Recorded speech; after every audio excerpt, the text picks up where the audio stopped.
देखिए जाट समाज, गुजर समाज, राजपूत समाज, ब्राह्मण समाज, यादव समाज और मैं कहूँ तो हर वो समाज का अपना एक इतिहास रहा है। सिख समाज, हजारों किसान हर साल हर राज्य के अंदर दोस्तों सांप, घेरा और जंगल में जब आप कड़कड़ाती सर्दी में सोते हो या कड़कड़ाती गर्मी में एसी में सोते हो तो किसान इन्हीं खेतों में पानी लगाते हैं। ये ओलावृष्टि के कारण ये सरसों है, सारी फसल बर्बाद हो चुकी है।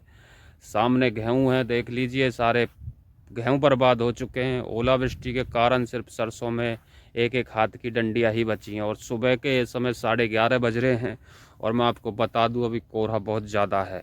दोस्तों सरकार का दोष इसमें नहीं है। ओलावृष्टि देखिए भगवान कुदरत की देन है, परंतु सरकार का दोष इसमें इसलिए है जिस देश के अंदर दारू की कीमत, नशे की कीमत, जिस देश के अंदर सरमाएदार, ठेकेदार, नशे या स्मगलर वगैरह वाले कोई सरकार को टैक्स नहीं देते, किसान हर चीज़ पे टैक्स देता है। इसकी आढ़त का टैक्स हम लोग देते हैं, इसका खर्चा हम देते हैं, इसके तोलने का खर्चा हम देते हैं, सरकार को टैक्स हम देते हैं और सरकार कहीं ना कहीं इनकी जो सही रेट है वो किसान को नहीं दे पाती। किसान बहुत ज़्यादा दुखी होता है, उसमें भी ओलावृष्टि हो जाती है।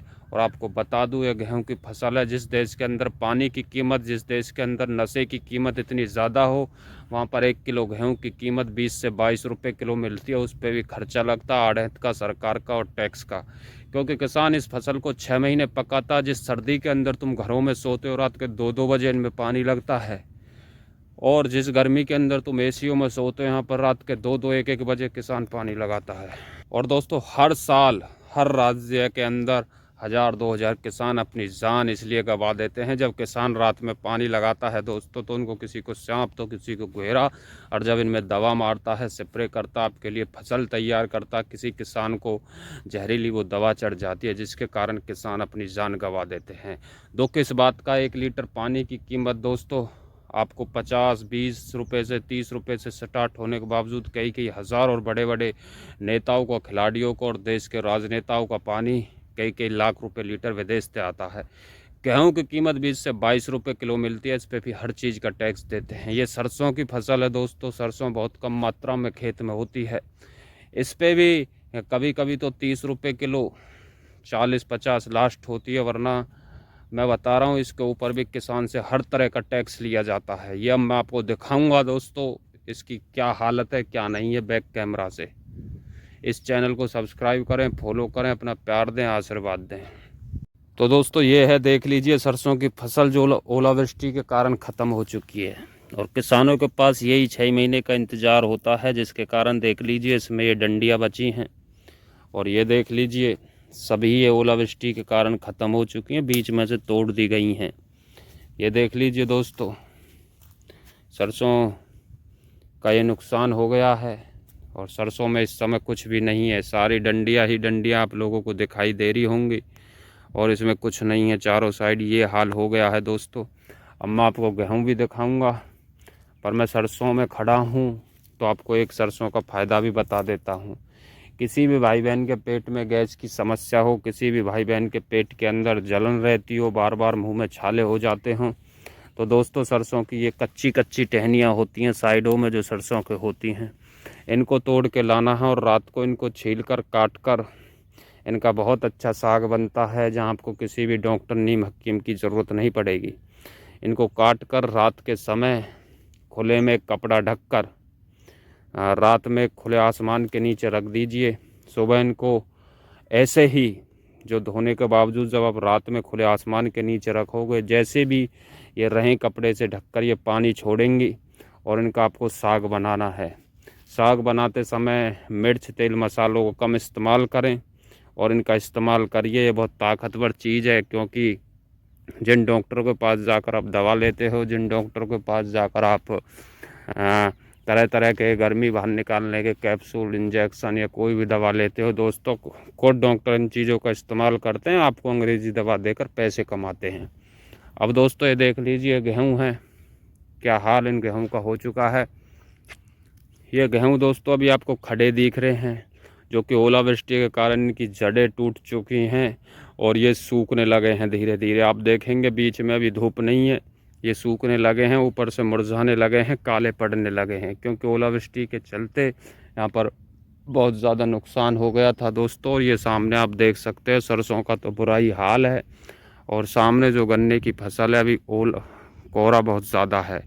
गन्ने में सभी पत्ते झाड़ दिए हैं क्योंकि गन्ने में नुकसान कम होता है, क्योंकि गन्ना एक मजबूत फसल होती है। सरसों सबसे कमज़ोर और गेहूँ सबसे कमज़ोर फसल होती है, जहाँ पर किसान 6 महीने इंतज़ार करता। सरकार से एक ही आशा है दोस्तों, सरकार इनको उचित रेट दे, किसान को, किसान के दर्द को समझे, किसान के दुख को समझे, क्योंकि किसान बहुत मेहनत से इन चीज़ों को